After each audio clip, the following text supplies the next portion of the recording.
오늘 우리 봉독한 말씀을 요약하면은 사내들인 구성원, 그 당시 특권층, 요새는 국회의원쯤 됩니다.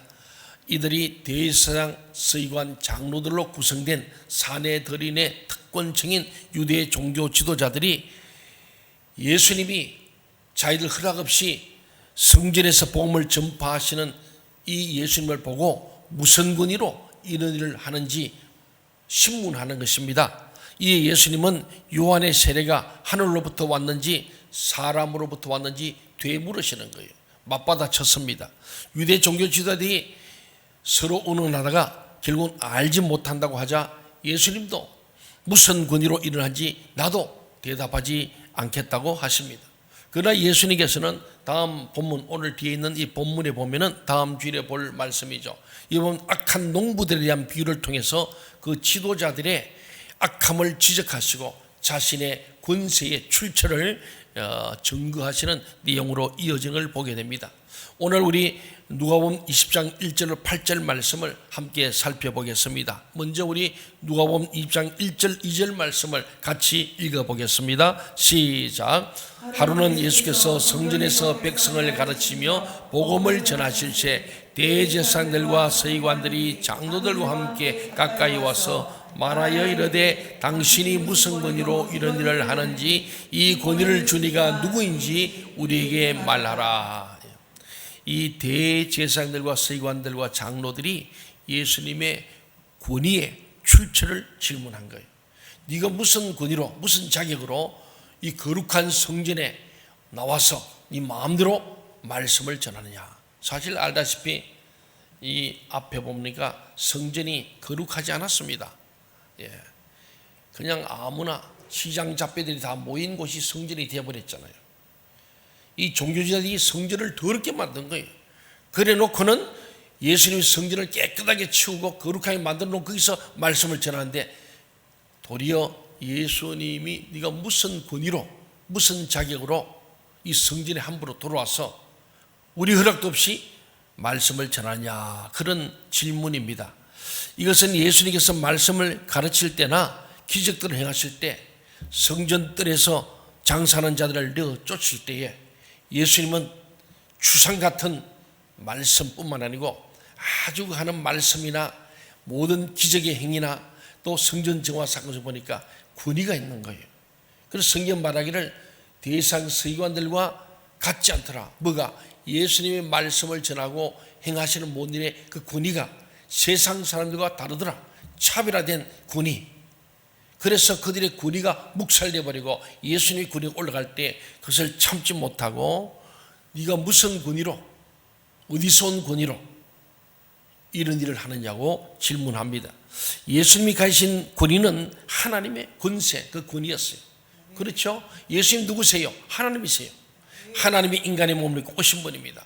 성령의 잉태함으로 오신 분이에요. 하나님과 성령의 권위를 가지고 권세를 가진 예수님의 권위였죠.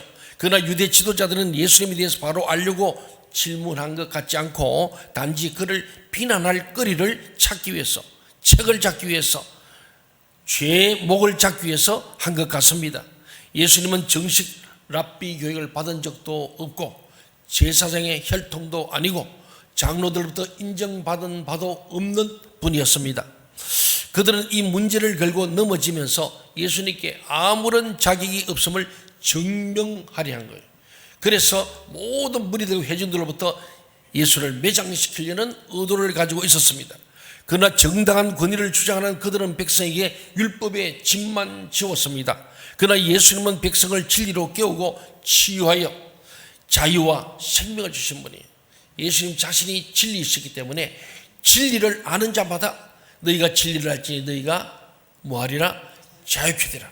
죄로부터 자유, 세상 염려 근심의 자유, 죽음으로부터의 자유, 모든 것으로부터 자유한 자. 사나 죽으나 주님의 것이고 살든지 죽든지 주님의 것이 되고 먹든지 마시든지 하는 영광을 위해 살게 되는 세상이 감당할 수 없는 하나님의 사람들을 만드는 참된 진리로 치유하시고 회복해서 자유와 생명을 주신 참된 권위자가 예수님이죠. 참된 권위는 필연적으로 긍정적 결과, 건설적 결과, 생명적 결과, 아름다운 결과를 낳습니다. 정말 믿고자 하는 자는 예수님께서 하나님의 보내신 구주이심을 알 수 있을 겁니다. 정말 우리가 믿음을 갖고자 하는 자는, 하나님을 알고자 하는 자는 하나님이 우리를 알게 하시고, 성령께서 우리는 하나님이 누구신지, 예수님 누구인지, 성령이 누구인지 알 뿐만 아니고 믿어지게 한 줄 믿습니다.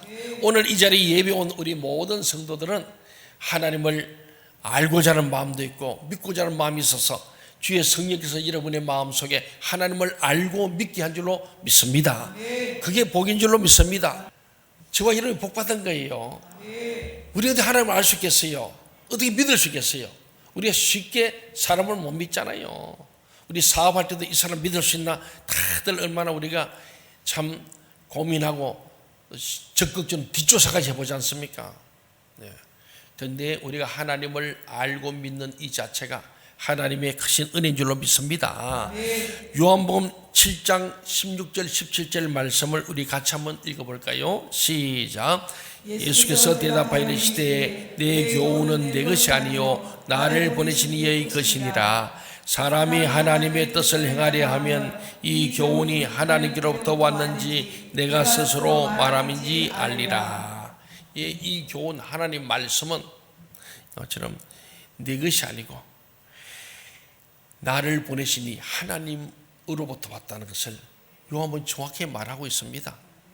그런데 이 율법사요, 대상, 서기관들, 그 시대의 산헤드린 공회원, 국회의원에 해당되는 지도자들인, 유대 지도자들은 이걸 알지 못한 거예요. 나의 교훈은 내 것이 아니고 나를 보내시니 하나님 아버지로부터 내가 받은 것이다. 말씀도 권위도, 이 교훈, 이 성경 말씀, 하나님 말씀의 권위가 나를 보내시로부터 받은 권위다. 그리고 사람이 한 뜻을 행하려면 이 교훈이 하나님께로 왔는지 사람으로 왔는지 너희가 알게 되어 있다는 거예요. 여러분이 말씀을 들을 때 하나님께로부터 온 건지 사람으로 온 건지를 알아야 할 줄 믿습니다. 그래서 이 말씀을 들을 때 사람이 말이고 하나님의 말씀으로 들려지도 하나님께 오는 말씀으로 우리 확신될 때 그 말씀은 능력이 되고 여러분의 어떤 생각도 고치시고 여러분의 구덩도 꺾으셔서라도 하나님 말씀을 순복하면서 아멘으로 화답하게 할 줄로 믿습니다. 그렇습니다. 또한 3절 4절에 보면 예수님께서는 그들의 악한 마음, 이 종교 지도자의 악한 마음을 아시고 그들에게 대답하여 말씀했습니다. 3절에 보니까 3, 4절 나도 한 말을 너에게 물으리니 너에게 말하라. 요한의 세례가 하늘로부터냐 사람으로부터냐. 기가 막힌 질문하신 거예요. 예수님이 이들에게 대답 대신에 반문법, 다른 질문을 던지신 거예요. 그게 3절이잖아요. 즉답 대신에 다른 질문을 던져 문제를 해결하는 것이 당시 이 랍비들, 이 종교 지도자들 자기들이 사용하는 바로 이 토론법이었어요. 저는 이 말씀을 준비하다가 그런 생각이 들었어요. 오늘 예수님 세례 요한의 세례에 대한 질문 4절 이 말씀 참 아주 스칸달론, 이 굉장히 걸림돌 되는 이러지도 저러지 못하는 아주 기가 막힌 질문하신 거예요. 지금 이 예수님에 대해서 대상 서기관 장로들이 소위 국회의원들이며 사례된 공회의원들이 예수님께 자기들이 권위가 손상됐기 때문에 예수를 어떻게든 깔아뭉개보려고 이겨보려고.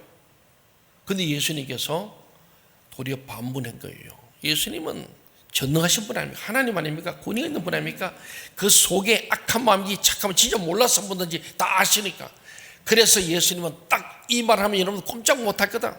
나중에 보면 가이사에서 가이사에게 하나님 딱 해버리니까 꼼짝 못하잖아요. 그 예수님은 그래서 하나님이시고 신이 신적 권위가 있는 거예요. 그래서 세례 요한 아주 그 당시에 핫한 사람이에요. 가장 요새 한동훈 같은 사람이야. 모든 사람이 세례 요한 얘기하는 그 시대입니다. 그때 세례 요한을 딱 들추가 세례 요한은 그러면은 하늘로부터 온 세례냐 사람으로부터 하는 거냐, 그 권위가 하나님의 권위인지 지가 만든 건지 얘기해봐라. 야, 기가 막힌 스칸달론, 그것을 던진 겁니다. 요한의 세례는 누가 허락한 것이냐는 질문이에요. 세례 요한은 예수님이 자신보다 능력이 많으신 분임을 선포했잖아요. 나는 저기 오시는 분 예수님은 내가 신발끈을 풀고 매기도 감당치 못할 저분이 진짜 나는 그의 준비하는 자, 예비자, 광야에 외치는 자에 불과하고 진짜 나는 물세례 주면 그는 성령 세례 주는 하나님이시다는 얘기를 세례요한이 다 설명해 버렸어요. 예수님은 그래서 세례요한의 평가가 예수님에 대한 평가와 연결됨을 알고 세례요한이 예수님을 최고의 권위자로 인정했잖아요. 그러니 세례요한을 어떻게 평가에 따라서 예수님도 같이 연동이 되어 있는 겁니다. 그걸 알고 예수님이 딱 세례요한을 딱 걸고 넘어진 거죠. 요한의 예언에서 진정성이 인정되면은 예수님이 하나님이 보내신 그리스도이시고 신적인 권위가 있으심을 인정받게 되는 거예요. 이렇게 예수님은 허를 찌르는 질문을 통해 그들의 음모를 깨뜨리고 허위를 드러냈습니다. 사람의 마음의 생각은 언젠가 밝혀지는 거예요. 여러분, 진실도 밝혀지고 진리도 밝혀집니다. 거짓말 해서는 안 됩니다. 예수 믿는 우리는요, 십계명을 우리의 헌장으로 늘 선서해야 됩니다. 하나님의 다른 신을 섬기면 안 되고 하나님 이름을 막연히 일컬으면 안 되잖아요. 그잖아요? 예, 이거 정확히 해야 됩니다. 이걸 우리가 꼭 기억해야 돼요. 예, 안식일을 그렇게 지키기로 결단하고요. 그렇지 않습니까? 예, 정말 이 부분을 우리가 정확하게 하지 않으면 우리가 부모를 공경하고, 예, 그렇잖아요? 살인하지 말고, 예, 거짓말하지 말고, 도둑질하지 말고, 거짓 증거하지 말고, 남이 그 탐내지 않기로 결단하는 게 너무나 중요한 거예요. 근데 정말 보면은 하나님께서는요, 우리에게서 뭐니 뭐래도 하나님의 신적 권위를 알고 믿는 게 참 중요한데, 예수님께서는 이 유대 종교 시절에 아주 그 깊은 곳에 있는 허점을 푹 찔러낸 거예요. 그래서 결국 그들의 마음이 드러나게 되는데 5절부터 7절 같이 한번 읽어볼까요? 뭐라고 의논합니까? 그들이 서로 의논하죠. 5, 6, 7절 시작. 그들이 서로 의논하여 이르되 만일 하늘로부터라 하면 어찌하여 그를 믿지 아니하였느냐 할 것이요 만일 사람으로부터라 하면 백성이 요한을 선지자로 인정하니 그들이 다 우리를 돌로 칠 것이라 하고 대답하되 어디로부터인지 알지 못하노라 하니. 예, 그들의 대답은 어디 보면 매우 비겁하고 아주 기회주의적인 대답이죠. 선한 양심과 용기를 가진 자들은 자신의 신념을 드러내기를 부끄러워하지 않습니다. 그것 때문에 손해볼 수도 있죠. 요새는 감춰야 되는데 자기 신념을 정말 볼 때에 하나님 앞에서 선한 양심 또 용기 있는 사람은 우리가 도산 안창호 선생님이라든지, 예, 참 안중근 의사 같은 사람들은 그 선한 양심을 정말 그들은 용기를 가지고 그 자신의 신념을 죽음을 각오하고 드러냈지 않습니까? 그게 하나님의 사람들 할 일인데 귀주의자들은 유리하면 드러내고 불리하면 감추는 거예요. 그게 공산주의 이론을 보면 통일전선전술이라는 게 있습니다. 옛날에 국민윤리라는 책에 나옵니다. 아마 기억하겠습니다만은 그거 보면은 분리할 때는 딱 엎드립니다. 유리하고 힘이 생기면 그때는 치고 나오는 거예요. 그런데 오늘 우리가 말씀을 보면은 이 종교제는 매우 비겁하고 귀주의자들이죠. 정말 진실하지 않는 거예요. 그 당시 요한의 세례는 큰 파장을 일으켰습니다. 헤로드 왕도 어찌할 수 없을 정도로 많은 사람이 요한의 세례를 받는 최고의 종교 지도자였어요. 이 사람은 예루살렘 성전에 있는 종교 지도가 아니고 저 광야에 외치는 자의 소리, 예, 아주 정말 그는 자연인처럼 사는 사람이었죠. 근데 그의 말씀에 권위가 있고 그 앞에 없는 회개 찾을 수 없어서 회개 안 하면은 세례를 준 거예요. 회개하지 않은 자들은 이 독사의 자식들 하면서 그들을 회개하지 않고 자기를 치러온 자들은 쫓아내버렸어요. 아주 독설을 해버렸어요. 독사의 자식을. 그랬으면서 왕도 두려워하지 않는 세례요한, 진짜 광야에 외치는 자, 어떤 권세와 권력과 불가에도 조금도 굴하지 않는 광야에 외치는 정말 하나님의 사자로서 보유하는 사자 같은 사람이었죠. 그런데 종교 지도자는 요한의 세례를 그렇기 때문에 부정할 수도 없고 또 긍정할 수도 없는 진퇴양난의 상황에 빠졌어요. 하늘로부터라면은 예수님의 권위를 인정하는 것이고 사람으로부터라면은 사람들이 무슨 소리야? 세례요한 하나님이 보낸 엘리야로 본 엘리야. 말라기에서 맨 마지막에 내가 너희 엘리야를 보내겠다. 네. 그리고 400년 만에 드디어 엘리야에 해당되는 세례요한이 나타나서 보니까 구약이 이었는데도 이 엘리야가 바로 세례요한이다.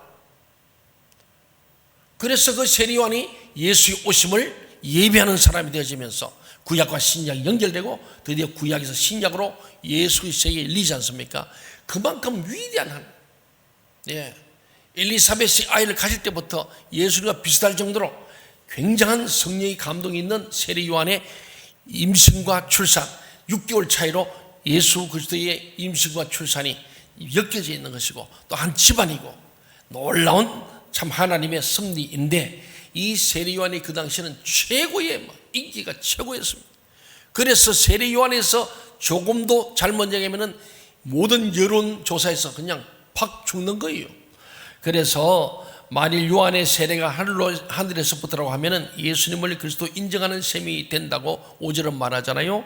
그리고 6절에서 그렇다면 사람에게서라고 대답하면은 세례 요한을 하나님의 선지자로 여기는 백성들에게 거세게 반발할 것을 생각해서 이러지도 못하고 저러지도 못하고 하늘부터도 아니고 사람부터도 없고 말할 수 없는 상황이 되었습니다. 그래서 그럴 수도 없었죠. 사람들이 하나님을 불신하는 이유는 하나님의 권위를 인정하지 않는 악한 마음 때문입니다. 그들은 하나님을 믿지 않으려는 완고함 때문에 변명과 핑계로 일관합니다. 이는 그들이 무지하고 마음이 굳어졌기 때문에 하나님의 생명에서 떠났기 때문이라고 에베소 4장 8절에서 정확하게 말씀합니다. 오늘 제가 여러분이 이렇게 예수 믿고 교회 와서 예배한다는 것은 이미 복을 받은 줄로 믿으시기 바랍니다. 여러분이 어떤 상황이든 간에 여러분들은 에베소 4장 18절 같이 한번 읽어볼까요? 예, 시작. 그들의 생명이 어두워지고 그들 가운데 있는 무지함과 그들의 마음이 굳어짐으로 말미암아 하나님의 생명에서 떠나 있구나. 예, 보세요. 그들이 총명이 어두워지고 아무리 박사라도 하나님 알지 못하면 총명이 어두워진 거예요. 그 다음 뭐예요? 그들 가운데 있는 무지한 거예요. 세상적으로 아무리 똑똑해도 하나님을 알지 못하는 것은 무지한 것이고 총명이 없는 것. 그들의 마음의 굳어짐, 그들의 완고함 때문에 하나님의 생명이 어디에 돼요? 떠나야 돼요. 제가 얘기하자면 계란도 보면 유적난과 무적난이 있습니다. 암탉이 아무리 품어도 유적난만 병아리가 나오고 무적난은 아무리 안아도 안고 있어도 안 나옵니다. 동의하십니까? 겉으로 보면 우리 똑같은 사람 같은데 여러분은 유적난인 줄 믿습니다. 하나님의 생명이 여러분 속에 있는 거예요. 그러나 자기들이 마음과 교만과 완고함과 무지함과 총명함이 떠나는 사람들은 하나님을 알고도 하지 않고 알지 못하고 믿지 않으므로 그들은 생명이 떠난 거예요. 우리 예수 믿는 게 이렇게 기적이고 예수 믿는 게 복 중에 복인 줄로 믿으시기 바랍니다. 오늘 여러분이 하나님을 알고 믿고 오늘 예배하러 왔잖아요. 이게 복 받은 거예요. 그래서 여러분은 그 자체로 감사하시고 행복함이 있어야 할 줄 믿습니다. 유대 지도자는 결국 요한의 세례가 어디에서 왔는지 모른다고 대답할 수밖에 없었습니다. 7절에 보니 그러죠. 제사장과 서기관들과 장로들은 진리에 대해서는 관심이 없었고 자기들의 체면과 권위와 권력을 지키는 데만 관심이 있었어요. 여러분 진리에 관심이 있어야 됩니다. 그 진리가 여러분을 자유케 할 줄 믿습니다. 그렇습니다. 그러나 예수님은 늘 자기들의 잘못과 모순을 지적하셨습니다. 성전 정화하면서도 그랬잖아요. 이 대제사장, 서기관, 장로들이 예수님이 책망을 많이 받고 모순을 지적받고 비난받으니까 그들은 예수님에 대해서 늘 상심지를 켤 수밖에 없었습니다. 그들이 예수님의 말씀이 진리인지 아닌지 중요하지 않았습니다. 자신들의 권위와 이득에 위협을 가하고 있다는 사실만이 중요합니다. 여러분 예수 믿으면서요, 설교 말씀을 듣고 예배하고 교회 봉사하고 헌신하고 전도하고 기도하는 가운데 자기 이권을 위해서 자기의 체면과 자기의 어떤 자존심을 위해서 있으면 안 됩니다. 그러면 여기 있는 종교지와 동일한 거예요. 하나님 앞에서 우리는 살면서 결국은 진리를 깨달아야 합니다. 말씀들 진리가 무엇일까? 오늘 진리신 예수님 말씀을 통하여 나는 어떠한가? 나는 지금 이 종교 지도자처럼 완고하고 완악한 마음, 핑계하고 변멸된 비겁하고 귀주의 사람 아닌가? 아니면 진리를 알고 진리로 자유하여 하나님 앞에서 날마다 죄인된 나를 회개하면서 정말 주님 앞에 참된 진리의 사람으로 나아가는 것을 돌아보는 것, 이것이 우리 예배를 통하여 받을 은혜인 줄로 믿습니다. 반면에 예수님은 사람들에게 하나님 나라에 대한 복음을 전하는 것이 무엇보다 중요했습니다. 그래서 사내들인의 허락과 관계없이 성전에서 복음을 전하셨어요. 허락 없이. 왜냐하면 이들 자체가 성전을 불법으로 만민이 기도하는 집을 장사꾼들, 강도의 구렬, 도둑놈들이 되어서 있기 때문에 그들을 다 쫓아내시고 거룩하게 하신 뒤에 성전의 주인 되신 주님께서 말씀을 전해 그들은 알지 못하고 오히려 예수를 잡아 죽이려 했죠. 그렇습니다. 사내들은 예수님께 성전에서 가르칠 권한을 주지 않은 것을 뻔했기 때문에 주님 아시고 허락받지 아니하고 성전에서 복음을 전한 것이 오늘 이들에게는 눈에 가시가 된 거죠. 후에 예수님의 제자들이 이 모습을 본받아서 종교 지도자들의 협박과 억압에도 불구하고 당당하게 예수 그리스도의 십자가의 부활의 복음, 영생의 복음을 전했습니다.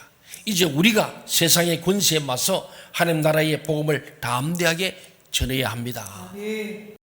저는 참 이 말씀을 준비하면서 우리는 어떤 상황 가운데서도 절대적인 하나님 앞에 절대 믿음으로, 절대적인 순종으로, 절대 신앙을 가지고 나가야 할 줄 믿습니다. 예수님께서도 뻔히 아셔 저 사람이 틀림없이 성전에서 복음을 전하면 걸고는 걸 알면서도 복음을 전하죠. 그리고 제자들 그걸 보고 그들도 결국은 세상의 권력이나 세상의 어떤 제재에 굴하지 아니하고 그들은 담대히 복음을 전하는 전도자, 순교자 각오로 복음을 전한 줄로 믿습니다. 상황이나 자리 때문에 타협하게 될 때가 없지 않습니다. 너무 고되면 부러지기 쉽다는 핑계를 대며 적당히 넘어가려 합니다. 그러나 진리를 전하고 복음을 전파하는 것은 하나님이 기뻐하시는 일이며 하나님의 명령이기 때문에 이 예배는 하나님의 명령입니다. 하나님들을 예배케 하려고 출애굽시킨다고 목적이 분명합니다. 내가 너를 부른 것, 내가 너를 창조한 것은 나를 찬송하며 예배하게 하려고 너를 만들었다. 정확합니다. 출애굽했던 모세에게 내 백성을 내보내라. 그들이 나를 예배하리라. 그거예요. 근데 우리가 그걸 포기한다면 모든 걸 포기하는 겁니다. 그렇습니다. 하나님의 명령입니다. 그 어떤 것 타입해서는 안 되는 일이 예배의 우리 신앙인 줄 믿습니다. 성도는 하나님 주신 권위로 진리와 복음을 전하는 데 힘써야 합니다. 헌법에는요, 카페나 식당에 자유를 인정해라 그런 헌법은 없습니다. 물론 우리가 확장하면 그것도 다 연결됩니다만 중요한 것은 우리 헌법에 정확하게 종교의 자유, 어떤 것에도 제한을 받을 수 없는 절대적 자유로 양심의 자유에 더불어서 종교의 자유, 신앙의 자유. 그래서 여러분 신앙의 자유 때문에 안식교 같은데 여호와의 전인데 집총 거부한다고 군에 안 가잖아요. 종교 신앙의 자유, 양심의 자유에 대해서는 국가가 군에도 안 보낸다니까. 그리고 우리 예배하겠다면 예배를 말릴 수 없는 거예요. 동의하십니까? 오늘 이게 종교 지도자 권력자들이 예수님을 억압하고 복음을 전하지 못하게 하고 예배를 못 드리게 하는 성전을 마비시키는 일에 예수님은 분정코 저항하시고 그들에서 주님을 물리치는 사건이 오늘 이 말씀에 있습니다. 이걸 우리 잘 알 때에 우리의 믿음도 결코 우리가 타협하지 않는 신앙이 될 줄로 믿습니다. 요한은 하나님의 진노의 임박함과 각 사람의 회개의 필요성을 외쳤습니다. 역사적으로 볼 때 거짓 선자들은 부드러운 말을 했고 심판과 회개를 외치지 않았습니다. 요한이 회개를 외친 것은 확실히 참 선지자라는 표였습니다. 백성들은 요한을 참 선지자로 알고 있었습니다. 그러나 유대 지도자들은 심히 무지하고 완악했습니다. 누구든지 세상의 명예나 권세나 부귀나 육신의 쾌락을 구하는 삶을 회개치 않고서는 예수님 앞에 참으로 나올 수 없는 겁니다. 오늘 우리는 하나님 앞에서 늘 절대적인 진리를 가지고 절대 신앙으로 절대 순종할 수 있는 참 하나님의 자녀들이 다 되시길 바랍니다. 마지막 8절에 보세요. 예수님께서 그들의 중심을 하시고 말씀하잖아요. 같이 읽어볼까요? 8절 시작. 예수께서 이르시되 나도 무슨 권위로 이런 일을 하는지 너희에게 이르지 아니하리라 하시니라. 예수님의 탁월한 지혜를 볼 수 있습니다. 그것은 그들에게 말해도 그들이 듣지 않고 믿지 않을 것이기 때문이었어요. 마음이 완악한 자들에게 진리를 말하는 것은 마치 진주를 돼지 앞에 던지는 것 같다고 마태복음 7장 6절에서 말하고 있습니다. 그들은 이렇게 돌이킬 기회를 놓치고 맙니다. 여러분, 지혜로운 자는 기회를 붙듭니다. 그러나 지혜가 없는 자는 기회를 잃어버리는 거예요. 오늘 이들이 그러죠. 하나님 앞에 자만하지 말고 정직한 마음으로 나아갈 때 소망이 있습니다. 유대 지도자는 어리석은 계략으로 예수님을 시험하지만은 오히려 궁지에 빠지고 예수님께 어떠한 대답도 어떠한 은혜도 얻지 못합니다. 땅에 속한 어리석은 생각과 탐욕을 버려야 참되고 진실한 마음으로 하나님을 찾고 하나님을 섬길 때 우리는 영원한 복을 받아 누리게 될 줄로 믿습니다. 아멘. 우리 모두가 다 정말 진실한 마음으로 하나님을 찾고 하나님을 섬기며 예배하는 우리 모두 다 되시기를 주의 이름으로 소원합니다. 아멘.